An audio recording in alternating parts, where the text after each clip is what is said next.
Which leads me to the final segment of our show, which is to talk about this article by Robert Kagan, who, speaking of neocons, is a disgusting neocon, one of the ones responsible for the Iraq War. Oh, yeah. But he wrote a surprisingly good article. It was an opinion piece in the Washington Post that I shared with you.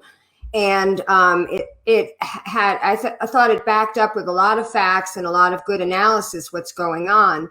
And certain things that I've been on the fence about for 4 years is Trump just an authoritarian, or is he an actual fascist? And what this article, and I'm just going to read through because I made some brief, I just tried to hit the summary points. So I'll just go through it. He basically says that Trump will be the candidate in 2024. There's no doubt about it. He says the GOP is already rewriting voting laws. They are axing impartial Secretary of States, shifting control to the legislatures, which they're turning Republican. He says this is going to lead to chaos and violence.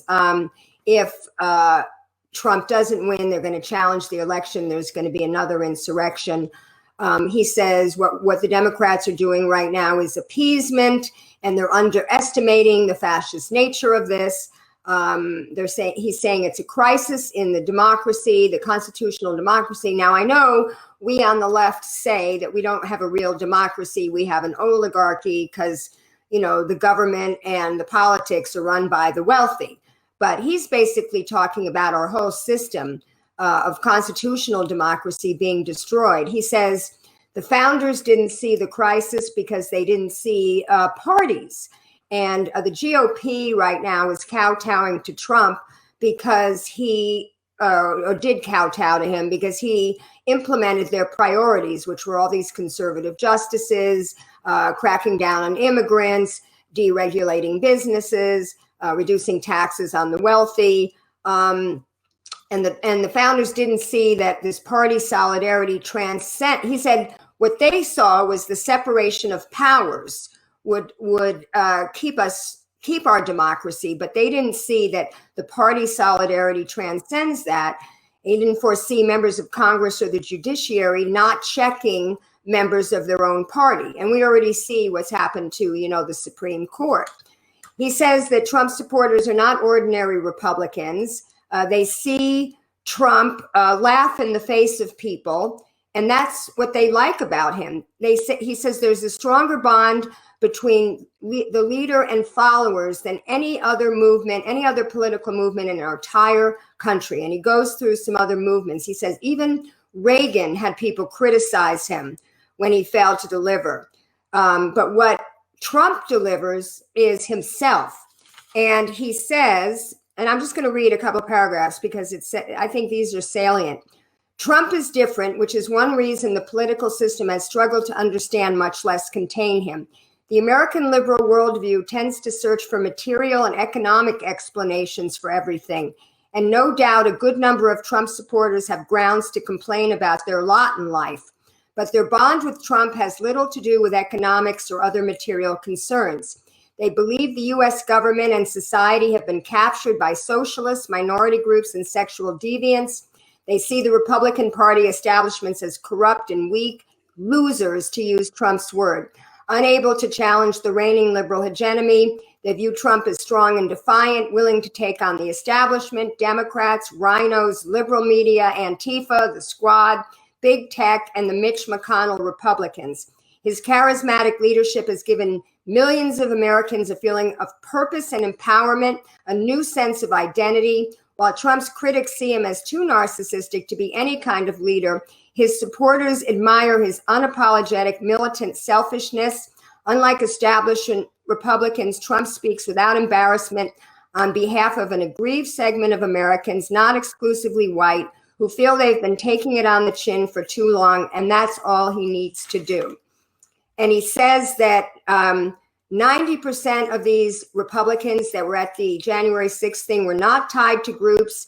Most of them were middle class and middle age. 40% were business owners or white collar workers. They came from purple counties, not red counties. And he said that they are not going to observe the norms like Gore did when the Supreme Court stole the election from him and he stepped down. They're willing to do things as part of a mass movement that they won't do as individuals. And we know how that psychology works. And he says all the Republicans fell in line, the donors, the conservative pundits, the opponents. And he basically, solution is that Romney needs to do something, that Romney and Collins and all those other people need to do something. They need to work with Democrats to prevent these legislators from overturning the next election. So I was really, alarmed by this article because it was so well documented, and I agreed with his analysis. And I always have been on the cusp as to whether what Trump represents is fascism or not.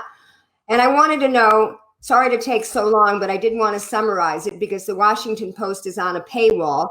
I happen to subscribe to it, not because I want to support Bezos, but because I want to see what's in there. What did you think of that article when you read it? I have a very difficult time saying anything nice about Robert Kagan. However, I think a lot of what he said is accurate. I actually have seen a lot of what he's talking about on the ground. I talked about earlier why I just kind of sucked it up and voted for Biden, particularly because of the transformation I saw from 2016 to 2020.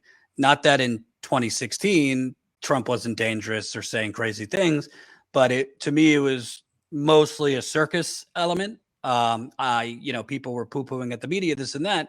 But to me, back then, it wasn't full on yet, kind of tinges of the 1930s and 40s. And the stuff I was seeing on the campaign trail this year, particularly at the end, some of these, I remember the last rally I covered was like 10,000 people in Pennsylvania without masks at the height of the pandemic, and Trump kind of talking like Hitler. I mean, I was very careful not to compare him to Hitler because I think comparisons to Hitler get tossed around, but that's what it sounded like to me. Added on to it, just the explosion of the conspiracy movement. At this rally, they had a massive TV screen with OANN segments on it.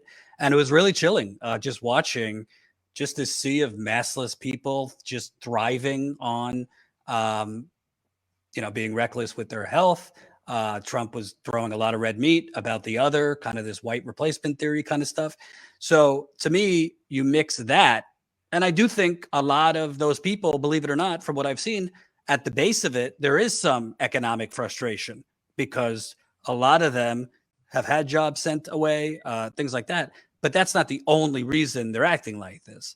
That's kind of a base. And we saw this in Nazi Germany, this and that, with economic anger, lack of security economically, really feeds people into blaming somebody and looking to the other and being very susceptible to, nationalism, white supremacy, that kind of thing.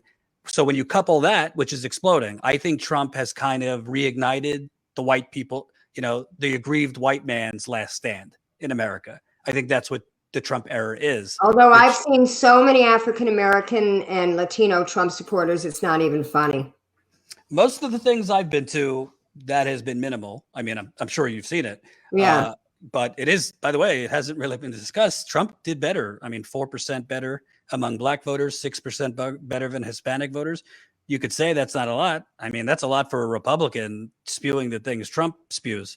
But I think in Kagan's article, the thing that really I think people should take seriously is the things that are underway, which is, Arizona, for example, their legislature trying to change the law to basically that they could basically invalidate the Secretary of State in elections if they don't like the Secretary of State, right? Their decision of what they confirm. Other state legislatures trying to basically take power away from the governor, the Secretary of State, so that the legislators, in this case, Republicans, can basically decide to toss away the electors. And then if you think what we saw with January, if they do that, and if you think what we saw January 6th will be child's play compared to what happens with that. So I think it is extremely dangerous, those things that are going on. I see what Ron DeSantis is doing in Florida with the COVID stuff. We also have to add in, and I don't think Kagan mentioned this, but under Trump, Mitch McConnell ran through an unprecedented amount of right-wing federal judges. So if state legislatures are going to change their laws to basically take power away from the Secretary of State and the governor when it comes to certifying elections, and they could take it on. And then you have all these right-wing judges, rubber stamped by Mitch McConnell, and then you have a right-wing Supreme Court. It could be a real coup by the Republicans. So I actually agree with him. I don't particularly know what Mitt Romney, Susan Collins, and that gang could do, because Republicans don't really listen. Republican voters don't care. No, he's saying they could join. They could join with the Democrats and give the Democrats a majority to not let Republicans do this with the election laws. And also, he said it was smart to take out some elements of the not the PRO Act, because that's the Workers Act, the one about HR 1. That was all of these. They said, leave gerrymandering aside, leave ethics aside, all these other things aside, and just get the stuff that's going to affect the voting and the election into the reconciliation bill. So we'll see if that happens. Well, I also think at the end of the day, I mean, what are you waiting for? The Supreme Court already stole the presidential election 20 years ago. So it's not like, maybe that wasn't fascist, but that was obviously a coup in itself. So it obviously there's precedent for Republicans to steal an election. Now they're just making it more systematic across the states, where state by state they're trying to get rid of these election heads in county positions, this and that, and put in their stooges or Trumpies. So I certainly think, I think Biden, the Democrats, need to actually exert some muscle here. I don't quite know what they could do other than Romney and these folks. I mean, you need 10 votes from the Republicans to break a filibuster. I don't know if there's 10 votes from Republicans, but to me, I've always said this, there needs to be one uniform federal election system, not state by state by state, because that's a huge part of the problem why you're seeing all this nonsense. There should be each state on the same exact federal election rules, guidelines, the same exact ways that they're certified. The fact that you have all of these states with different rules, kind of the same thing with COVID, by the way, is part of why you have chaos and the ability for Republicans to try and systematically rig it. Yeah, and the thing that's scary to me is law enforcement. There was an article today in the LA Times that said the biggest outbreaks of cases are in the LAPD and the LA Fire Department. And people are talking about quitting the force if they have to adhere to Newsom's, vaccine or Newsom or Biden. One of them had the vaccine man. I guess Biden, because it's for government employees. But that's really the problem, because about revolutions is when you get the police and the army on your side, that's when you win. And if all these local law enforcement agencies, even in democratic cities like LA, are siding with Trump, then we could be in some real trouble. So my final question on this to you is, do you think that Democratic politicians understand this danger, or are they not thinking past the next election? You got it. The latter. Yeah. They're never thinking past the next election. Frankly, I think a large reason for the 3.5 trillion standoff is they need more. They need a lot of money from their donors for the midterms. So the donors have a lot of leverage over this deal, because they are the silent shadow that says, no. If you don't take this out, you're not getting money for next year. And the DNC is already in overdrive trying to fundraise for 2022. So, I don't think they care about the future. I think they care about keeping power. Unfortunately, while they're in power, they of course could make the excuse, well, we only have a 50-50 Senate, not a big House majority. I mean, they had a pretty big supermajority with Obama. We had similar things happen with watering down things, the stimulus, for example, in 2009. But I don't think the Democrats get this direct threat. I think, frankly, Republicans, as we've already talked about today, are a lot more willing to go to the mat and scorched earth, even if it's villainous and just immoral. And I don't think the Democrats quite understand that. Well, you and I both agree that unless the Democrats deliver for their people, the working people, finally, after 40 years of neoliberalism, where we saw Clinton and Obama act no better than the Republicans, and actually it's their neoliberalism that led to Trump, basically.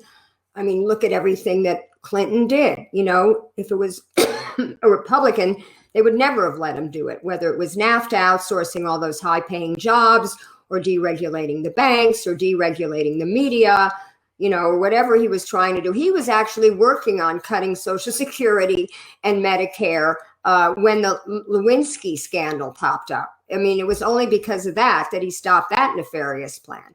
And we, of course, know what Obama did, pushing the TPP, which would have been NAFTA on steroids during the election, you know, causing Hillary's demise. Well, a lot of things caused Hillary's demise, except for the things that she thought, which were Bernie and Comey and, you know, Russia. But we could talk a lot more about this. We've already gone over the hour. I want you to close the show by telling people how they can find you, how they can watch your channel, and how they could support you. Yeah, so Status Coup is on YouTube, so that's Status COUP. You're probably not going to get notified when we're live from them, so subscribe. You could join our text list too. We text message people when we're live, statuscoup.com/text. And yeah, we're basically kind of a nitty-gritty grassroots media company. So we're predominantly funded by our paid membership. So that's statuscoup.com/join. You know, as humbly as I could say it, you and I talked about it. I see a shit ton of channels bloviating and just thinking they could rant and rave change into existence. I don't really see many of them actually going out and reporting on anything.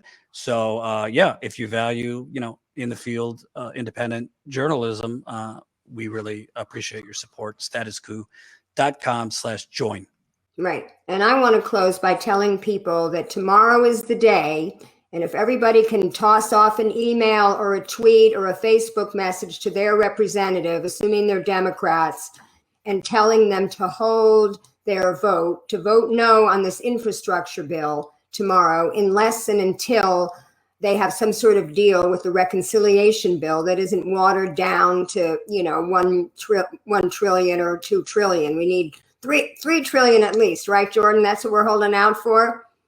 I mean, I want 3.5, but I wouldn't go below. I wouldn't go below 3. No. Yeah. So, Ro, if you're watching, that's our number right here, 3. So, anyway, I want to say, everybody, thanks for watching. Please share this show, and like I always end my show, keep fighting.